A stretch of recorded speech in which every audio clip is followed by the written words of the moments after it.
ধুবুৰী জিলাৰ কাইম ভাছানী দ্বিতীয় খণ্ড ৩৪৮ নং ভাছানী পাৰা প্ৰাথমিক বিদ্যালয়ত বুধবাৰে পুৱতি নিশা অনুমানিক ২ বজাত এক চুৰিকাণ্ড সংঘটিত হয়।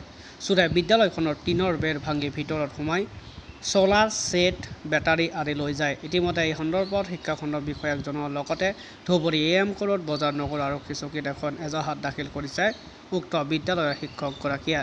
অভিযোগ অনুসৰি পূৰ্বতে মাজে সময়ে বিভিন্ন চৰাঞ্চলৰ বিদ্যালয়ত ছলাৰ লাইট ছেট চুৰি কাণ্ড সংঘটিত হৈ আহিছে যদিও কিন্তু আজিলৈকে কোনো এজন চোৰক শনাক্ত কৰিব পৰা নাই আৰক্ষীয়ে।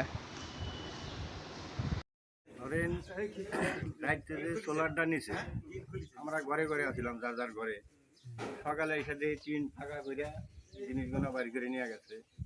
এভাবে বিভিন্ন জায়গায় এখানে চুরি হইতেছে, কিন্তু সরকারের থেকে এটা কোনো অ্যাকশন হয় না। আরও কিছু কিছু দেওয়ানি মাত্রাবার ঘুষ টুস খায়া না সব করে রাখে, সেভ করে রাখে। এটা পুরা রিয়াকশন হওয়া লাগে আমাদের এটাই অপেক্ষ সরকারের কাছে। কি স্কুলটার নাম কি যেটা ৩৪৮ নম্বর কাইমাসানি দ্বিতীয় খণ্ড স্কুল।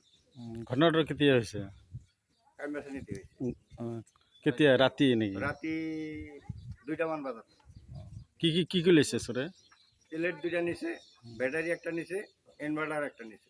মোটা তো কমপ্লিট সেট লৈছে। কমপ্লিট সেটটাই নিয়ে গেছে। এতিয়া কি ক'ব চৰকাৰক বা প্ৰশাসনক কি ক'ব? প্রশাসনে পুরা অ্যাকশন নেওয়া, উপযুক্ত বিচার আমরা চাই।